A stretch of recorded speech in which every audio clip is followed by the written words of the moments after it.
Do you want to be a fighter? RMC. Here comes Inoue. That destructive power does it again. Fighters Club. I'm the baddest motherfucker on the planet. Hey, je vous avais dit quoi? Alexandre Herbinet. I am the greatest. Bonjour à toutes, bonjour à tous et bienvenue au 300e épisode du RMC Fighter Club, un Fighter Club qui remonte dans la cage pour évoquer l'UFC 310 ce week-end à Las Vegas et le grand retour du bon gamin Cyril Gane notamment, mais aussi Kaya Sakura, l'invité surprise en main event pour la ceinture des moins de 57 kilos. Avec moi pour en parler cette semaine, mon partenaire du Fighter Club, co-présentateur du podcast Au bord du ring, coach de pieds-points et de boxe anglaise, sa série Baba Versus à retrouver sur YouTube et commentateur pour RMC Sport, notamment des One Friday Fights. Comment ça va mon Baba? Salut Alex, salut tout le monde. Alex, bon anniversaire, 300e. 300. Bravo à toi. On voulait préparer des trucs, avoir des invités spéciaux, on n'a pas eu le temps entre les vacances, les trucs, Écoute. j'avoue, j'ai eu du mal à En fait, c'est organiser Fighter ça. Club, c'est comme ça, c'est bien. Fighter Club, Voilà, c'est c'est 300. un épisode normal, mais bon, je voulais juste quand même le souligner parce que les gens ne savent pas que pour le créer, quand même, t'as dû aller au bout de tes convictions. On a un peu galéré, Et mais ça fait maintenant. 300 numéros maintenant. Écoutez, on Bravo. continue de rouler et pour le coup, on a quand même un grand nom pour Yes. évoquer dans ce numéro 300 avec le retour de Cyril Gane, monsieur, l'ancien champion intérimaire des poids lourds de l'UFC. Le bon gamin est de retour et on avait très hâte de le revoir. 15 mois après sa dernière apparition dans l'octogone, une démonstration de force face à Sergei Spivak à Paris qui lui avait permis d'oublier un peu la désillusion express face à John Jones, Cyril Gane revient aux affaires pour un choc revanche face au russe Alexander Volkov qu'il avait battu en 2021 sur la route de son titre intérimaire.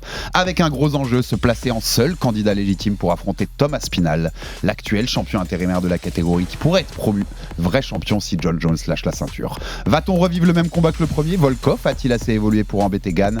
Le RMC Fighter Club fait les présentations du combat le plus attendu de l'UFC 310 côté français, sans oublier un focus sur l'invité surprise à Las Vegas, le japonais Kaya Sakura qui va tenter de prendre la couronne des moins de 57 kilos Alexandre Pantoja pour ses débuts dans la plus grande organisation de MMA au monde. Il attendait que Et ça, la John tentative Jones. d'amener au sol. Il attendait que ça, John Jones. Amène Cyril au sol. Allez, Il faut travailler sur la c'est saisie. arrivé à 4 pattes, il peut Pour se pouvoir se relever. relever. Il peut se relever encore. Jones qui fait pression de tout son poids. Il attaque en guillotine. Ça, c'est pas bon. Faut travailler sur la montée de saisie. John Jones. Travailler sur la saisie des mains, Cyril. Voilà, regardez la position de Jones, il est quasiment en montée. Voilà, il faut penser à ça.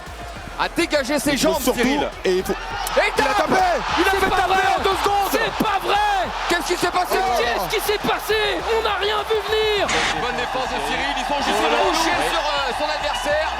Super enchaînement au corps et on monte à la tête derrière. Le direct du bras arrière qui est rentré. Allez Cyril, il accélère. L'accélération.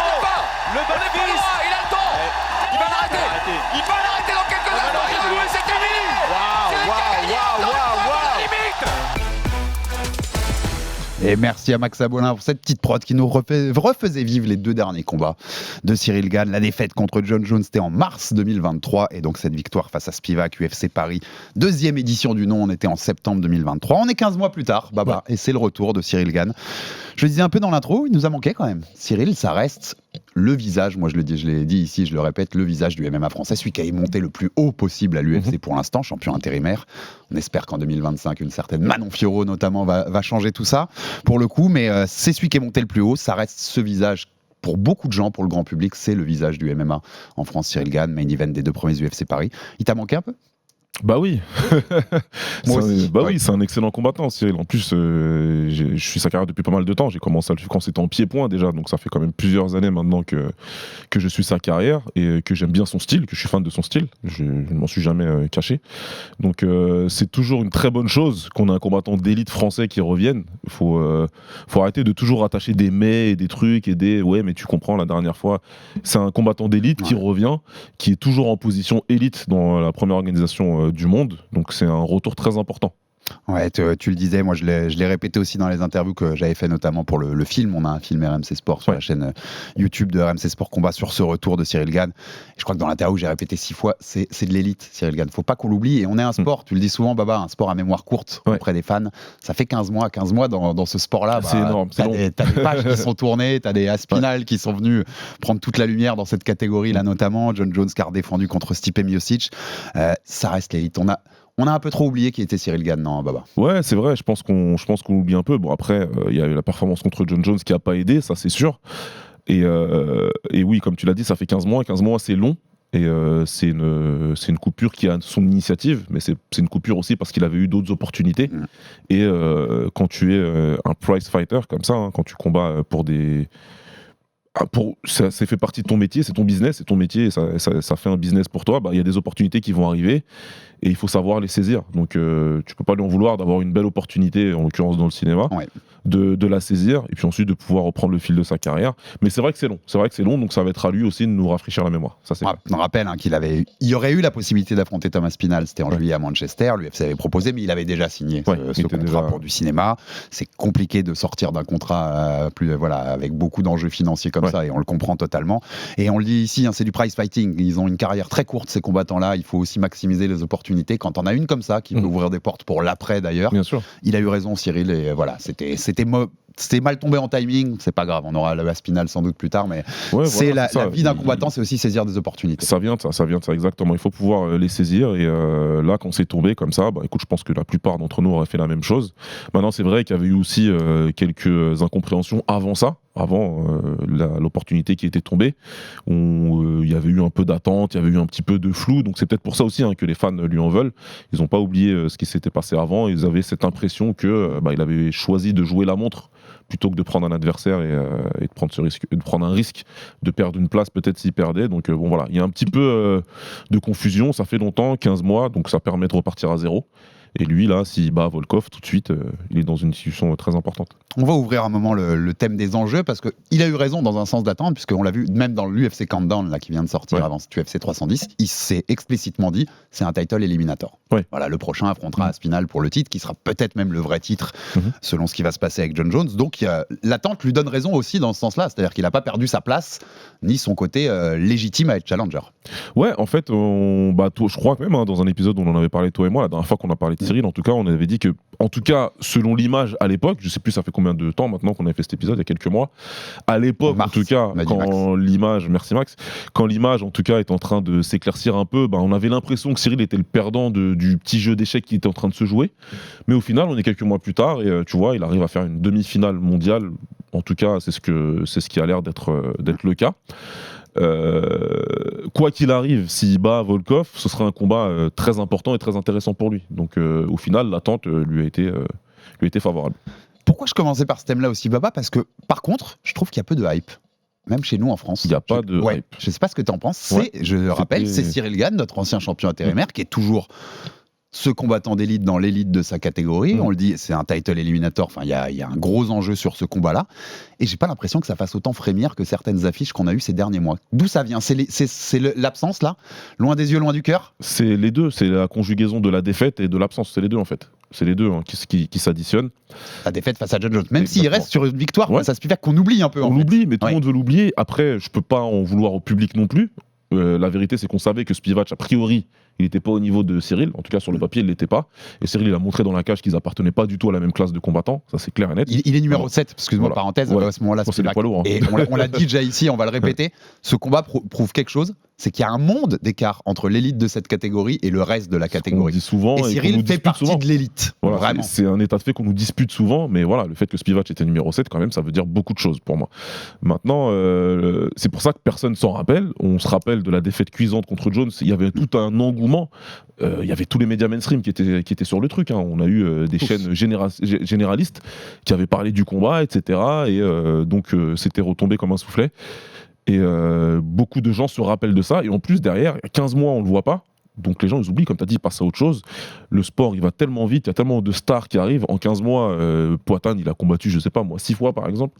Peut-être je me trompe, mais c'est quelque chose comme ça, entre 4 et 6 fois peut-être.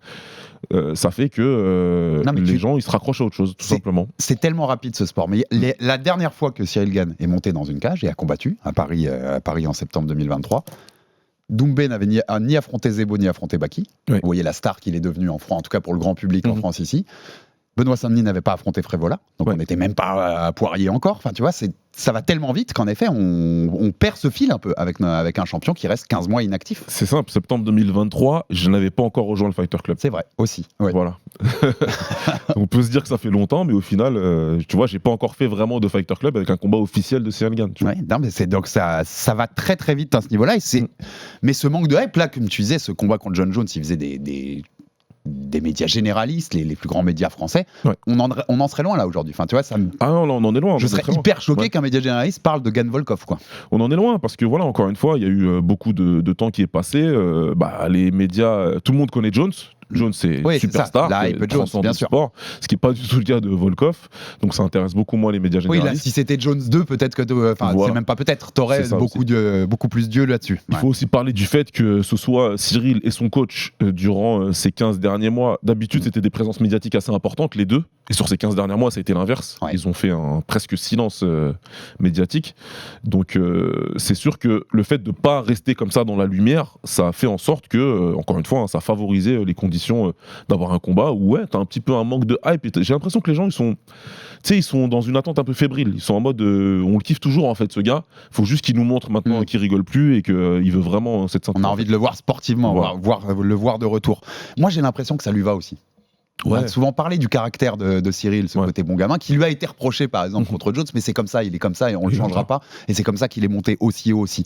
Mais il avait aussi évoqué comme le regard du public après la défaite lui avait fait mal, parce que même dans la rue, on venait le chambrer là-dessus. Enfin, c'est terrible. Hein. Et puis, ils sont culottés. Ouais, oui, très culottés. Et puis comme on le dit souvent, mais c'est pas le foot. Hein. T'as pas un combat tous les week-ends, pour te refaire. Donc c'est dur des fois d'affronter ce regard-là, mais être un peu caché pour ce retour-là, dans un combat fort en jeu pourtant, contre un Volkov sur un événement numéroté à Las Vegas. Je pense que ça lui va très bien à Cyril. Ouais, c'est bien de pas faire pour moi, c'est bien de pas faire son retour en France, qu'il n'ait pas fait à l'UFC Paris, c'est bien aussi, qu'il puisse le faire aux States, là où on peut dire ce qu'on veut, mais c'est là où les vraies choses se passent, c'est à Vegas, c'est pas ici. En undercard, donc il porte pas une carte sur ses épaules, il s'est juste concentré sur son combat, il n'a pas eu à faire tout le truc médiatique de faire l'UFC Paris en main event ou en tout cas sur la carte. Totalement. Même s'il n'avait pas été main event, tu vois. Donc c'est très bien pour lui, il a pu se concentrer sur sa préparation à lui, sur son combat à lui, il n'avait pas la lumière des médias ou des gens sur lui, donc ouais, c'est parfait pour un retour, c'est parfait. Et pour ceux qui imaginaient une seule seconde que l'UFC n'aimait plus Cyril Gane, il est sur la carte numérotée, troisième combat, avant la fin du dernier événement de l'année numéroté à Las Vegas, comme tu dis, la capitale quand même du sport de combat, ça reste là-bas, même si Riyad pousse fort. Et voilà, ça vous prouve aussi, avec un title éliminator, ils le disent dans le countdown, il compte sur Cyril, il compte fort sur Cyril encore, et il est loin d'être écarté dans la tête de Dana White ou de l'UFC. Non, pas du tout, et ils peuvent pas. Quand tu regardes le top 15 de l'UFC et poids lourd, encore une fois, il n'y a pas non plus beaucoup de têtes qui dépassent. Il n'y a pas de têtes qui dépassent en termes de niveau et en termes de star power, en termes de ce que en tant que prospect aussi, tu vois. Ça manque quand même de qualité, de diversité. Donc ils ont besoin d'un Cyril Gane. Ils peuvent dire ce qu'ils veulent, ils ont besoin d'un Cyril Gane à son top et qui soit une attraction en France. Ils ont besoin d'un mec comme lui ici, bien sûr. C'est 15 mois, loin de la cage, Baba. À quel point ça peut être un risque quand même, ce danger de l'inactivité? Lui, en plus, qui vient de ces sports que tu aimes tant et que tu connais bien avec le pied-point, on connaît ses qualités aussi d'explosivité, de vitesse, de déplacement, son jeu de jambes. Il doit toujours, c'est quelqu'un qui a besoin aussi que son physique suive pour être à son top, à son plus bon niveau dans la cage. Est-ce qu'il y a un danger là-dessus? Ça peut, en tout cas, de façon générale, ça peut être un danger. Maintenant, pour un combattant comme Cyril, je crois pas. C'est quelqu'un qui est un athlète naturel, Cyril, tout simplement. Je pense que c'est le genre d'athlète, quand il rentre en préparation, au bout de 2 semaines, il a les résultats que d'autres combattants arrivent à obtenir au bout d'1 mois, quoi, tu vois, en termes de préparation physique. C'est à ce point-là que c'est un freak athlète, comme on dit, Cyril. Ouais. Donc, je pense que ça va aller. Pour moi, ça va aller. En plus, il a un adversaire qui va rester debout, qui va lui proposer un combat de kickboxing dans la cage, tout simplement. Cyril a pu faire une préparation sur ses qualités, travailler sur ses qualités à lui, vraiment. Et c'est pour ça que je pense que ça devrait aller, ouais. Volkov, le Russe, on l'a dit qu'il l'avait affronté en juin 2021. Avec cette victoire de Cyril, c'était juste avant le combat pour la ceinture intérimaire contre Derrick Lewis à Houston en fin d'été 2021. Pur striker, tu viens de le dire, MMA. Ça va être du kick dans la cage. Un mec très grand qui utilise très bien ses armes, qui sait très bien jabber par exemple. Moi je vais rentrer tout de suite là-dedans parce qu'on dit beaucoup, dans beaucoup d'analyses que j'ai vues sur ce combat-là, et on en avait déjà parlé quand on avait évoqué quand ce combat avait été plus ou moins annoncé, Baba, ici. Ouais. Tout le monde me dit, il est sur 4 victoires, il a battu Pavlovich, Volkov, et c'est plus le même Volkov, et il va poser des risques à Cyril, et il pose des beaucoup plus grands risques qu'il y a 3 ans et demi. J'y crois pas une seconde, Baba. Je vais être clair et net. Je vois pas ce qui a changé. Dans les images que je vois du gars, ça reste Volkov. Peut-être une très belle version de Volkov qui a pris confiance avec cette série de victoires, qui est bien dans son style et dans la cage. Mais c'est toujours ce Volkov dont le style c'est toucher sans être touché. Ouais. Et j'ai l'impression que Cyril Gane est plus fort que lui. sur ça. À Tout ce simplement. petit jeu-là, oui. À ce petit jeu-là, Cyril a de meilleure qualité. Moi, je pense que c'est un très bon Volkov qu'on a en ce moment. Oui, si, je peux le voir un peu meilleur. Je peux le voir légèrement meilleur que ce qu'il était. En fait, simplement, moi, je pense qu'il faut prendre le problème dans l'autre sens. C'est que Volkov, il était déjà très bon à l'époque. C'était déjà un très bon combattant qui a des absences, comme contre Derrick Lewis, par exemple. Mais c'est un combattant qui était déjà très bon. Cyril avait battu un bon combattant, en fait, à l'époque. C'est aussi ça, malheureusement. Et c'est pas un épisode. Je suis pas sur un épisode en mode avocat de Cyril Gane. Simplement, c'est facile de minimiser ses victoires et de maximiser ses défaites. Et je pense qu'il avait battu un bon combattant de la catégorie à l'époque, Cyril, et c'est encore un bon combattant qui se présente face à lui. Il n'a pas changé de qualité, il n'a pas changé de braquet, il fait les mêmes choses. Peut-être qu'il les fait mieux en étant Ouais, plus peut-être patient. qu'il les fait mieux, ça j'entends, mais tu vois, il Voilà. n'y a pas un Super Saiyan, il n'y a pas un Volkov Super Saiyan là, qu'on c'est va voir pas, à voilà, Las Vegas. il n'y a pas 10 niveaux d'écart entre le Volkov de l'époque et le Volkov d'aujourd'hui. C'est simplement un Volkov qui est plus confiant, c'est vrai, qui est dans une série de victoires, qui utilise mieux ses armes. Et je pense que là où ça va faire la différence, c'est que Volkov, il sait être plus concentré sur la durée d'un combat, tout simplement. Il pouvait perdre sa concentration à l'époque. Là, il est plus concentré. Maintenant, quand tu prends les qualités intrinsèques des deux combattants, Cyril, il reste le meilleur combattant. C'est reste un meilleur combattant aujourd'hui et c'était un meilleur combattant à l'époque. Oui, surtout dans ce style-là, qui est un peu le même Voilà. en fait, c'est le côté touché sans être touché. L'explosivité de Cyril, la qualité de son jeu de jambes quand même, de ses déplacements, son coup d'œil. Ouais. J'ai l'impression que c'est le niveau au-dessus, tout simplement. Et Ouais, que il s'il est à bien. son niveau, s'il est au niveau du Cyril, au meilleur niveau de Cyril qu'on connaît, je vois pas ce qui peut beaucoup changer par rapport au premier mois. C'est très perso. Pour moi, non. Je pense que c'est ce que je viens de redire. Tout simplement, Cyril, c'est un meilleur combattant. Mm. C'est du poids lourd, évidemment. Donc il y a des bien choses sûr. à faire très attention. Volkov, il a vraiment compris qu'il avait des très bons coups en direct, tout simplement. Il travaille très bien en ligne, avec son bras avant comme avec son bras arrière. Il a compris qu'il pouvait faire très mal avec ça. Frapper, sortir et mettre KO avec. Donc il faudra faire très attention à ça. Mais comme il fallait faire très attention pendant le premier combat, il a des bons coups de genoux aussi. Volkov, faut pas l'oublier. Mais Cyril, c'est quelque chose qu'il connaît. Le corps à corps, c'est quelque chose qu'il connaît. Le clinch, etc. Donc voilà, c'est comme tous les combats poids lourds, il faudra faire très attention à la puissance de frappe en face. Mais Cyril, il le sait parfaitement. Il se prépare, je pense qu'il se prépare en conséquence par rapport à ça. Et je pense même qu'on aura un Cyril plus agressif que le premier. Moi, c'est ce que je pense. En Ouais, tout cas. je vois ce que tu peux vouloir dire. Oui, il a pas en fait, ce que je veux dire aussi, c'est que Volkov, il a pas cette arme que pouvait avoir un Jones, où tu te dis, il y a vraiment danger pour Cyril là, et c'est une de ses armes principales, et si le combat va dans ce sens-là, Ouais. Ça va être dur pour Cyril. Je l'ai pas, tu vois, je le vois pas en tout cas. Non, encore une fois, il frappe, Ouais. Volkov, mais c'est pas un puncher non plus. Il est pas connu pour éteindre la lumière de tous les C'est pas combattants Pavlovich qu'il affronte. ou Ngannou, tu vois, c'est ouais. pas ça. Donc non, bien sûr qu'il a ses qualités et que c'est un combattant dangereux. Et sur 4 victoires d'affilée, c'est pas pour rien. Donc ça sera pas une balade dans le parc pour Cyril. Simplement, encore une fois, le fait que moi je pense qu'intrinsèquement c'est un meilleur combattant. Et donc si tu présentes les deux combattants à 100% dans la cage, je mettrai toujours ma pièce sur Cyril. Oui. Le premier combat de juin 2021, quand on le revoit, je l'avais pas revu à part Ouais. la première fois en live, et je l'ai revu un peu pour cette émission. Déjà, j'étais sûr, le premier round est beaucoup mieux, Volkov est beaucoup mieux que ce que je me rappelais. Ouais, il avait bien démarré. Il démarre bien dans Oui, le premier round. bien sûr. C'est après, à partir du deuxième, que ça bascule et qu'il le noie en volume, en fait. Il a plus. T'as l'impression qu'il est fatigué dès la fin du premier round sur les 5. Ouais. C'est difficile au niveau cardio, et que là, Cyril arrive à le noyer en volume. Il peut vraiment mieux faire, quand même, Volkov, que ce premier, tu vois. Il Oui. peut être bien mieux préparé, là, dans ce combat-là. Il peut mieux faire, bien sûr qu'il peut mieux faire. Il peut être plus agressif déjà. Il peut choisir vraiment de travailler sur sa puissance, de vraiment impacter Cyril dès le début du combat. Et pourquoi pas, même si c'est pas du tout une de ses qualités, mais pourquoi pas vraiment travailler plus encore, beaucoup plus dans la lutte, beaucoup plus dans la lutte contre la cage, travailler dirty boxing, etc. Vraiment essayer lui aussi de fatiguer Cyril le plus possible. Donc il y a des avenues, bien sûr. Il y a des avenues pour lui pour faire mieux dans ce premier combat. Moi, je pense aussi que Cyril, il avait pas mal respecté dans le premier de la première fois. C'était un gros step-up pour Cyril. Ouais, je suis d'accord. C'était un gros step-up à l'époque. Ils sentaient le danger. En plus, il y avait l'enjeu, puisqu'ils le savent. Je me souviens plus le timing exact, mais je me souviens qu'ils nous l'avaient raconté avec Fernand. En gros, ils savent que s'il y a cette victoire, il y a le titre intérimaire C'est derrière. pour ça. Donc moi, je pense qu'il y avait du respect, il y avait un petit peu d'appréhension aussi, mais qu'après le premier round, il s'est dit en fait, c'est bon, je vois à peu près ce qu'il est en train de me faire, je comprends que je peux être meilleur que lui. Après Cyril, il a enclenché le turbo et il a dépassé Volkov.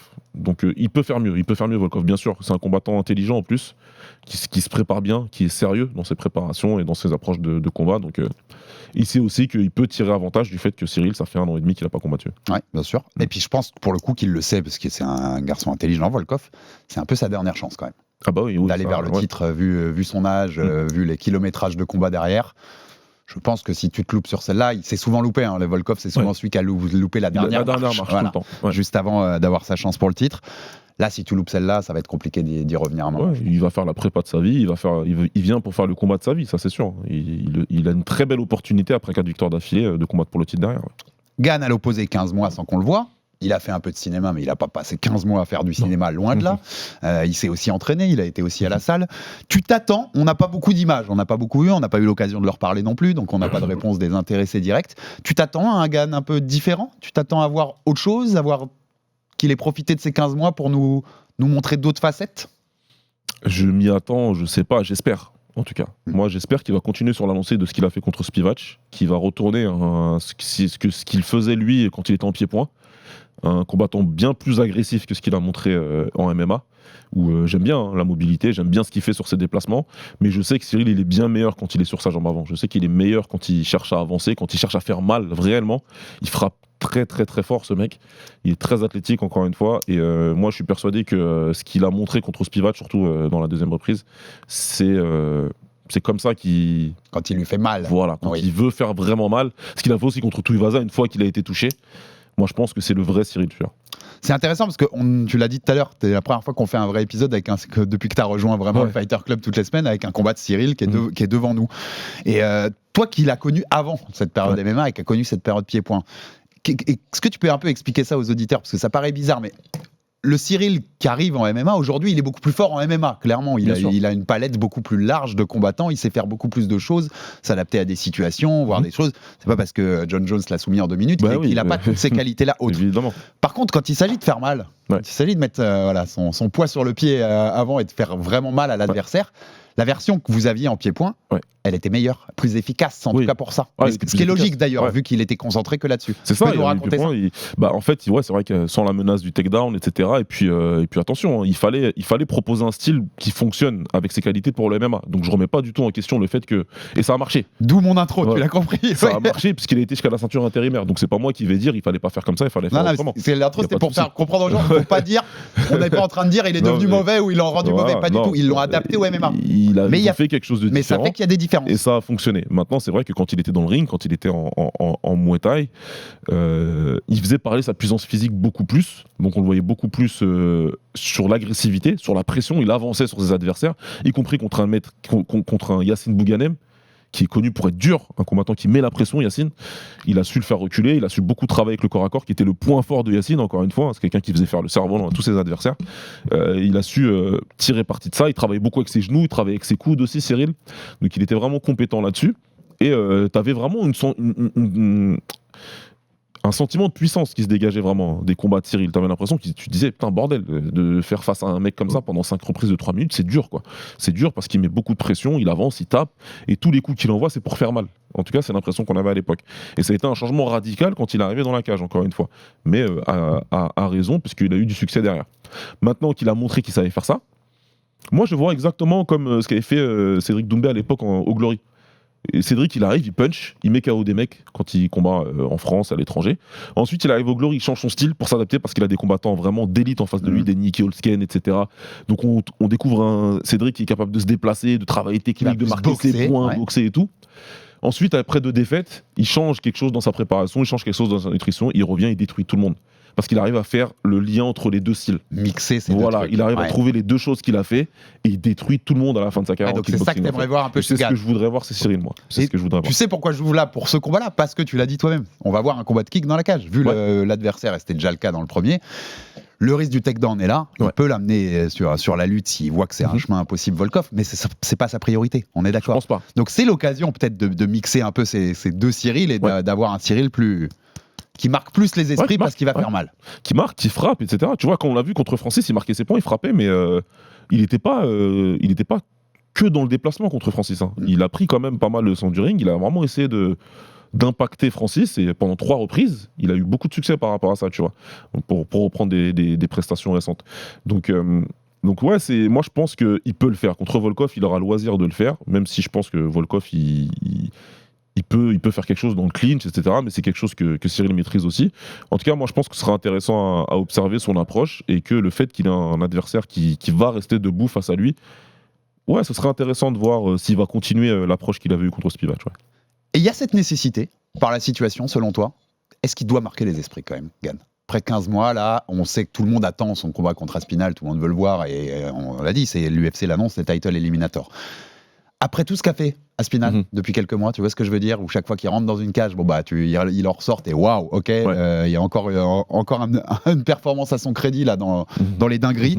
Il a besoin un peu de remontrer qu'il est là et que ce combat contre Aspinall, ben les gens ont bien raison de l'attendre parce qu'il le mérite. Oui, pour plusieurs raisons. Déjà par rapport à ça, par rapport au fait que Aspinall, il a marqué les esprits, il a fait ce qu'il devait faire, il a vraiment marqué l'esprit, alors que pendant un temps, jusqu'à encore il y a 18 mois, 2 ans, on disait Aspinall et Gann, voilà, ils sont ensemble, ils montent ensemble. Cette nouvelle génération qui monte. Ça va être un combat super intéressant, etc. Là, je n'entends que des Aspinall va lui rouler dessus si jamais ça arrive. Ok, chacun son opinion, il n'y a pas de souci là-dessus. Mais c'est par rapport à ça. Ce qui s'est passé, c'est qu'Aspinall était impactant dans ses performances, alors que voilà, Cyril a perdu contre Jones, puis il a battu un Spivak qui n'était pas au niveau de ces deux-là, tu vois. Donc là, le fait qu'il prenne un des tops de la catégorie, parce que Volkov, c'est un des tops de la catégorie, ouais, ça va être important pour lui, je pense, d'impacter. Ça, c'est la première chose. Il y a une forme de réponse. Voilà, il faut répondre. Il faut mettre Aspinall dans une situation où, en fait, arrête de parler de Jones, puisqu'il veut pas t'affronter. Ouais. Viens, on fait quelque chose, toi et moi, en fait. Viens, affronte ton vrai challenger, en fait, c'est Cyril Gann. Moi, je suis là, depuis toujours, je suis là. On se parle, toi et moi, on s'est chauffé dans la cage, on s'est chauffé en dehors de la cage, par les interviews interposées. Et alors, regarde ce que je fais, il faut que tu m'affrontes. Qu'est-ce que je suis d'accord avec toi sur le fait, parce qu'on le voit beaucoup, ouais. Là, il va lui rouler. Ouh là là, attention. Parce que le Cyril, à son meilleur niveau, justement, tellement mémoire courte ce sport. Souvenez-vous qui est Cyril. Et j'espère que ce week-end, Cyril va rappeler un peu au monde. C'est pour ça qu'il faut et à ces gens-là qui est Cyril Gann. Il a besoin de le faire. Maintenant, c'est clair que la vérité, et en toute franchise, demain, tu annonces le combat entre Aspinall et Gann, je vais avoir Aspinall favori. Je suis d'accord avec toi. Oui. Mais, plus complet, plus d'armes dans la cage. Je suis d'accord. Maintenant, rouler dessus, ce que j'entends en tout cas, pour moi, c'est peut-être un peu excessif. Donc c'est pour ça qu'il va avoir besoin d'impacter. Et puis surtout, le fait de vraiment faire quelque chose de significatif contre Volkov, ça va permettre d'effacer un petit peu ce qui s'est passé contre Jones. C'est pas encore le cas. Spivak, ça n'a pas suffi. Ça n'a pas suffi et on savait que ça suffirait pas de toute façon de base. Là, il faut dire voilà, je combats un mec, je le bats. Il est sur 4 victoires d'affilée en poids lourd, donc il est dans le top de la catégorie. Il vient de battre Pavlovich. Si je le descends, bah voilà, vous voyez, je l'ai descendu, donc je reste un des tops de la catégorie. Ouais, ça compte plus que Spivak, bien plus. Victoire contre Volkov. Largement. Même après 15 mois, ouais, on est d'accord. Ouais. Comme on disait tout à l'heure, tu as l'impression que tu l'oublies Spivak parce qu'en fait, il y avait un tel écart, il y a un tel monde d'écart. Ouais. Là, s'il bat Volkov, s'il refait comme le premier, qu'il le bat sans même de discussion, tu sais qu'il n'y a pas non plus 3 mondes d'écart entre les deux. Volkov, c'est de l'élite aussi, c'est un grand combattant poids lourd. Bon, on tourne autour quand même, mais finalement, Aspinall Gann, c'est pas le vrai combat qu'on veut voir. Bah moi, Aspinall Jones, on en a parlé plein de fois ici, Baba, on sait pourquoi on veut le voir. Et parce qu'à un moment, il y a un champion intérimaire pour une raison, c'est pour que le champion l'affronte. Et puis qu'on aimerait bien voir ça parce que, voilà, pour d'autres raisons plus personnelles. Mais c'est le vrai combat. Dans cette catégorie-là, c'est le vrai combat à faire. Alors, je vais pas dire le vrai combat. Je vais te dire quoi. Avec Jones, ce qu'il a fait contre un Miocic très vieux, très ancien. Mais ceci dit, Jones, il a montré qu'il est toujours athlétiquement intéressant, qu'il est toujours là, qui peut faire des très bonnes performances. Le meilleur au-dessus de 185 pounds. C'est devenu trop intéressant pour moi le Jones Aspinall. Et c'est pour ça que ça me frustre le fait qu'il refuse qu'ils disent qu'il refuse de l'affronter, etc. Ça me frustre parce que ce serait un bon combat. Oui, non, t'as raison. C'est pour ça que oui, je veux toujours le voir. Maintenant, comme Jones, il a été en dehors de l'image pendant pas mal de temps. Faut pas, lui aussi, hein, il a fait je sais plus combien de temps Jones en dehors de la cage, 2 ans je crois, je sais plus. Ça fait que j'ai attendu Aspinall Gann plus longtemps que je n'ai attendu Jones Aspinall. Donc oui, moi c'est toujours un combat que j'ai très haut dans ma liste. Il est très haut dans ma liste Aspinall Gann dans les combats que je veux. Ouais. Non mais t'as raison, je m'enflamme un peu. C'est vrai que bon, Jones ça mérite en plus après ce qu'il a montré. Et t'as raison, c'est pas gagné d'avance du tout pour Aspinall Jones. C'est pour ça que ça me frustre. Il a des chemins de Jones, donc. Bien sûr. En fait, j'en viens à dire ça parce que j'ai l'impression qu'on le verra pas. Que ça va me frustrer. En fait, je comprends. En fait, le pragmatisme fait que tu le mets de côté. Ouais, presque. Tu vois, tu dis bon, on l'aura pas quoi. Et qu'on aura peut-être sans doute plus Jones Pereira, que ça nous plaise ou non, mais que s'il arrive à négocier quelque chose, ce sera peut-être plus ça, Jones. Mais t'as raison, il serait quand même fun à voir, Aspinall Jones, et espérons que ça puisse se faire.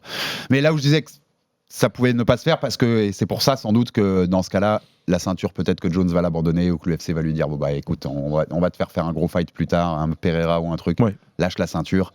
Et puis le Aspinal Gane serait sans doute pour la vraie ceinture dans ce cas-là dans quelques mois. En tout cas, ses derniers messages encore sur Twitter, c'était de dire ça à Jones, qui va probablement lâcher la ceinture avant de la défendre et que Aspinal aura probablement perdu avant et c'est pour ça que ce sera pas bien pour son legacy. Et dernier point sur ce combat-là, mais il y a le risque de voir je pense pas vu le caractère qu'il a, mais de voir Gane le prendre un peu à la légère. Moi, quand tu regardes un peu, beaucoup le voient Cyril s'imposer contre Volkov. C'est clair qu'il est le favori clair et net. Il est très très favori de la plupart des spécialistes. Il y a un risque de ça ? Je crois pas. Qu'ils le prennent trop à la légère, je pense pas non plus. C'est pas le style de la maison. Je crois pas qu'il soit comme ça, Cyril. Pour moi, une fois qu'il s'entraîne, il se prépare sérieusement. Ils savent avec son manager et coach qu'il y a un gros coup à faire, qu'il faut se remettre vraiment dedans.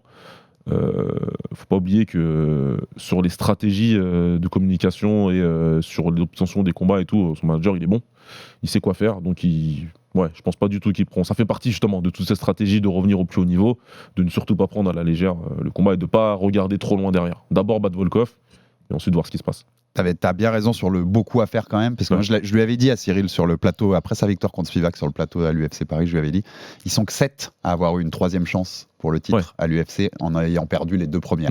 C'est pas beaucoup. Il y en a aucun qui a gagné la 3e. Tu vois, il peut marquer l'histoire d'une certaine façon en étant le premier à attendre sa 3e chance pour aller prendre ce titre incontesté.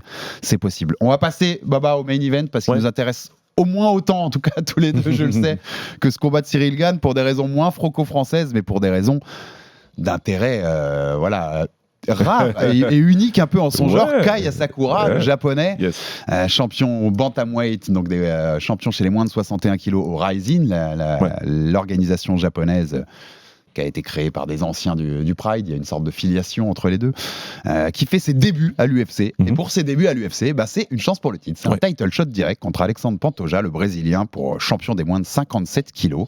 Je te fais un peu de contexte d'ailleurs, parce qu'en fait, c'est unique. C'est unique dans l'histoire de l'UFC moderne. Alors, on prend pas les premiers UFC et les premiers tournois où forcément les mecs faisaient leur premier combat à l'UFC, puisque c'était les tout débuts. Alors, Royce Gracie, à l'UFC 1, il fait son premier combat à l'UFC.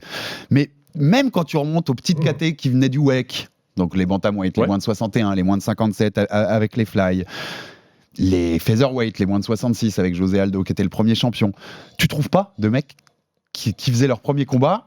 Bon, t'avais les champions qui étaient les champions du WEC qui passaient champion direct, mais leurs adversaires, par exemple, Marco Minic pour Aldo, il avait un combat à l'UFC avant. Pareil quand tu cherches pour Cruz. Ce que je remonte de plus parallèle, c'est Lise Carmouche qui affronte Ronda Rousey pour le titre bantamweight des femmes, pour les moins de 61 chez les femmes, en 2013 pour la première. Mais c'est une nouvelle catégorie qui est créée, ce qui n'est pas le cas là, des moins de 57. C'est unique ce qu'on voit, ce qu'on offre à Kai Asakura. Moi j'étais très surpris en tout cas quand tu l'as annoncé, je ne m'attendais pas du tout à ça. C'est legit, pour toi c'est légitime? Ou toi, si t'es un des 15 mecs du ranking, là, t'es un des 15 mecs classés chez les moins de 57 à l'UFC, tu te dis, flemme quand même. Ils auraient quand même pu au moins lui mettre un test avant, quoi. En fait, c'est ça. En fait, le problème, c'est que je peux comprendre pourquoi ils ont fait ce choix à l'UFC. Parce qu'ils ont peut-être l'impression que ça tourne un peu en rond du côté des flyweight depuis quelques années. On n'est pas très loin d'une quadrilogie entre deux combattants. Voilà. Donc peut-être qu'ils se disent qu'on voit trop les mêmes têtes et que là, il y a un nouveau visage bien frais qui arrive et on peut faire quelque chose d'intéressant. Maintenant, c'est clair que quand tu as des combattants qui sont dans ce mélangeur qui est cette catégorie, où vraiment tout le monde gagne, tout le monde perd parce que le niveau il est très homogène, tout le monde est très fort tout simplement. Donc t'as des mecs qui gagnent, qui reperdent juste après. T'as des combattants qui n'ont pas encore eu leur chance pour le titre alors qu'ils sont très bons. Donc quelqu'un qui l'a battu par exemple, qui l'a mis KO, Kai Asakura, je parle de Manel Cap. C'est vrai que ces mecs-là, ils peuvent l'avoir mauvaise. Je peux comprendre. Oui, parce que tu le rappelles, Manel Cap, il le bat au Rising. Il le bat. Et c'est intéressant parce que, en plus. C'est le met KO même, comme tu dis. Il le met KO alors que le premier combat, c'était Asakura qui l'avait gagné. Et c'est l'histoire de la vie d'Asakura, de battre un mec et de perdre la revanche. Victoire, je suis complètement d'accord. On va faire, j'ai 2-3, une petite liste de petits noms aussi qu'il a battu au Rising. Mais t'as raison, c'est situationnel en fait avec les fly, parce que où on a déjà eu Moreno Figueiredo pendant 4 fois, et parce qu'ils veulent éviter de revivre pareil avec Pantoja et d'autres, et qu'il faut bien renouveler un peu le truc. Parce que même des Alex Pereira, avec l'histoire qu'il avait avec Adesanya, des Chris Cyborg, qui à l'époque, ils essayaient de vendre absolument le combat contre Rouzet et puis contre d'autres. Enfin, Kayla Harrison, qui vient d'arriver, qui est arrivée dans une KT, les moins de 61 femmes, c'est dévasté. Il y avait personne. Ils auraient pu la mettre au title shot direct. Pas compris quoi. Après, ça aurait dérangé personne. Voilà, Kayla Harrison, ça aurait dérangé personne d'être en title fight direct. C'est ça. Peut-être qu'ils voulaient voir le cutting, mais par exemple, tout le monde s'attendait à ce qu'elle ait un title shot. Mais ils l'ont pas fait. Mais ils le font avec Asakura. Alors, est-ce qu'il y a aussi un peu d'aller rechercher? On les a vus avec Taira. On les a vus essayer de mettre Taira contre Pantoja. Est-ce qu'il y a cette idée d'aller chercher? On sait, on en a assez parlé ici, Baba, que le sport de combat au Japon en ce moment, ça vibre bien, ça vibre fort. Il y a des grosses cartes qui se font avec beaucoup d'argent rapporté. L'UFC qui a un peu perdu la main avec le Japon depuis longtemps maintenant déjà. Il y a une volonté là, tu penses? J'espère. Je crois. En tout cas, c'est une grosse volonté. C'est ce que je lis de leur part et j'espère pour eux que c'est le cas parce que il y a eu un abandon du Japon de côté de l'UFC qui est absolument incompréhensible. Total. Incompréhensible. Ça fait des années qu'ils y vont plus. Ça fait des années qu'ils ne marketent pas des combattants du Japon. Ce qui fait qu'aujourd'hui au Japon, le Rising est nettement plus coté. Enfin, pour les fans. Évidemment. Le traitement de Horiguchi, c'est. Je sais pas quoi te dire. Parce que, à mon sens, Horiguchi, c'est le meilleur flyweight du monde. Je vais le dire clair et net. On peut en débattre, il n'y a pas de problème. Battu par Asakura, et qu'il a battu. Et qu'il a battu derrière. Voilà, il y a eu des trucs. Là, clairement, Horiguchi s'est repositionné pour revenir à l'UFC. Ils ont dit non, merci. Bon, écoute, ok, pourquoi pas. Donc, je sais pas. J'espère qu'il y a quelqu'un chez eux qui se dit il y a un marché, il y a une quasi-vacance parce que le Rising est encore là-bas. Mais bon. Oui, c'est pas la fête en ce moment. C'est des orgas qui vivotent, voilà, exactement. C'est pas la fête en ce moment là-bas. Donc ouais, il y a une occasion. C'est le pays du Pride, qui est légendaire Pride. Quand même, c'est un pays qui est beaucoup trop important pour le MMA mondial. Pour l'abandonner. Et qui est beaucoup trop important dans l'histoire de l'UFC pour qu'il y ait si peu de choses qui se passent autour du Japon. C'est pas possible. Plus, ces dernières années où tu as reconquis des pays, tu vois, comme même l'Angleterre, où tu es revenu en force, la France, que tu as conquis là, depuis 3-4 ans, l'UFC en Chine, bien comme il faut. Exactement, la Chine. L'Espagne avec Topuria, tu commences à où il se fait des choses. L'Afrique avec les Free Kings, et puis derrière même Duplessis aujourd'hui. Il y a un truc à faire au Japon, quoi. Il y a un truc à faire de dingue. Et là, moi, je me dis, si Asakura gagne, on va quand même tout droit vers Asakura Taira au Japon, quoi. Il faut, en tout cas, ce serait une logique absolue et là-bas, ce serait un carton populaire dingue. C'est ça. Moi, c'est comme ça en tout cas que je l'ai vu. Je me dis que 2025, on le sait, que l'UFC travaille très en avance sur ces events. Moi, je pense qu'ils ont prévu d'y retourner au Japon et que, écoute, Asakura en main event. De toute façon, ce sera probablement obligatoire. Asakura en main event qui a une ceinture s'il bat Pantoja, c'est parfait. C'est parfait pour le business de l'UFC. Et tu peux carrément changer d'endroit où tu le fais au Japon par rapport à s'il revient avec une ceinture ou s'il revient sans une ceinture. Donc voilà, moi je pense qu'il y a une vision à moyen terme business là-dessus et que pour le coup, ils ont raison de le voir comme ça. Et c'est pour ça que je disais que je comprenais le move de l'UFC. Ouais, totalement. Et on va voir ce que ça va donner. Mais c'est pas gagné d'avance. Et on va l'évoquer vite fait parce que c'est pas gagné d'avance pour Asakura, mais je pense que l'UFC serait ravi qu'il devienne champion et qu'on puisse avoir ce genre de délire avec Taira derrière. C'est très excité par ce combat, Baba, pour le coup. Ouais, bien sûr. Moi, il me plaît beaucoup bien depuis qu'il a été annoncé. C'est du très haut niveau. C'est un super match-up. Vraiment, je trouve que c'est intéressant d'avoir fait ça directement. Il y avait d'autres match-up intéressants, mais de toute façon, c'est une catégorie. Il y a tellement de bons combattants que tu aurais pu le mettre contre n'importe qui du top 10, ça passait. Mais c'est vrai que je suis agréablement surpris, mais je reste surpris. Voilà, je suis content que le match-up il existe, mais je suis surpris à plusieurs niveaux. Et de toute façon, je suis sûr que c'est des choses que tu voulais qu'on aborde. Mais la première chose, c'est en termes de, il n'y a pas de ranking associé au nom d'Asakura. Non. Ça c'est la première chose. D'ailleurs, on fait quoi s'il perd ? Mais moi, je suis content parce que j'aime pas les rankings, donc c'est bien pour moi. Je suis content, c'est très bien. Par contre, voilà, s'il perd, c'est marrant. On fait quoi s'il perd ? À quelle place tu le mets ? J'ai vu un échange en fait. J'ai vu un échange de Chris qu'on a reçu par rapport de Chris de Fight Minds qu'on a reçu par rapport au ranking justement. Et où il échange avec des gars sur Twitter où on se dit voilà mais qu'est-ce qu'on fait lui pour Chris c'est clair tu peux pas le ranker derrière dans le top 5 s'il perd parce que de toute façon il était même pas ranké de base et en plus il perd derrière donc ça ferait 0-1 à l'UFC donc selon le ranking qui est basé sur la data ce serait très compliqué de l'avoir sur le ranking. Je suis d'accord, tu vois on trouve encore des points sur ce ranking, ce fameux ranking avec la data qui seront intéressants d'explorer et s'il gagne les champions comme ça le problème il est réglé mais c'est vrai que c'est assez particulier. Et puis le deuxième point qui m'interpelle c'est évidemment le poids. Ouais, ça on va l'évoquer mais finir sur ce ranking c'est compliqué. Imagine il fait c'est un combat hyper acharné, t'as 3 rounds à 2 à la fin, tu vois, il était à 2 doigts de gagner. Qu'est-ce qu'on fait ? Mais il prend pas la ceinture. Bah, c'est compliqué de pas le mettre top 5 non plus, Voilà. puisqu'il viendra d'accrocher le champion, là, tu vois, d'être pas loin de Sauf prendre que le champion. maintenant, il faut que tu ailles dealer avec les managers du top 5 pour dire bah tu vois ton gars là, qui a fait 7 combats, Exactement. Et lui, il va dégager pour le mec qui est à 0-1 à qui est l'UFC. littéralement passé dans un four à métaux pour pouvoir arriver à cette place, bah, je vais te lui faire perdre une place. Je suis C'est désolé. quand même plus simple si Asakura a roulé sur un mec avant pour un premier combat UFC, premier test, C'est et que pour derrière, ça que tu vois, il est legit à être placé, quoi. C'est sûr que de ce point de vue-là, ça aurait été plus facile pour eux. En tout cas, voilà, c'est quelqu'un que vous apprendrez à découvrir, allez voir les countdowns, allez voir tout ce qui se fait autour de cette UFC, parce que c'est intéressant de découvrir qui est Kai Asakura aussi. L'histoire avec son frère, super Un intéressant. grand frère, voilà, Mikuru, qui faisait beaucoup de bagarres de rue, avec laquelle il en a fait aussi beaucoup. Lui-même s'est battu contre son frère dans la rue quand le frère n'avait plus d'adversaire. Ils ont commencé la boxe ensemble à l'adolescence. Derrière, ils ont été vers le MMA au lycée. Il est de la Japan Top Team, double champion Bantam. Au Rising, il a été 2 fois champion. La dernière, c'était en décembre dernier. Il a des noms, comme on en parlait tout à l'heure déjà un peu, Baba, mais sur son CV, Kyoji Horiguchi, dont tu parlais, ancien champion Bellator, au Rising, qui est passé par l'UFC, pour beaucoup le meilleur fly du monde, le meilleur moins de 57 de la planète, une victoire, une défaite. Hiromasa Ojikubo aussi, qui a battu Pantoja au TUF, qui avait battu Pantoja au TUF. Lui, il l'a battu aussi au Rising, donc c'est un mec qui a des noms du Rising, qui a une très grosse popularité. Sa chaîne YouTube, elle est à plus d'1,5 million d'abonnés, ce qui est énorme pour un combattant, populaire sur les réseaux sociaux aussi, pro depuis 2012. Par contre, gros problème, et tu commençais à l'évoquer, la dernière fois qu'il a fait moins de 57 kilos, Kai Asakura, donc les 125 pounds, on était en 2017. On était à l'été 2017. On est en 2024. Depuis, il a fait que des catchweights ou du bantamweight, donc du moins de 61.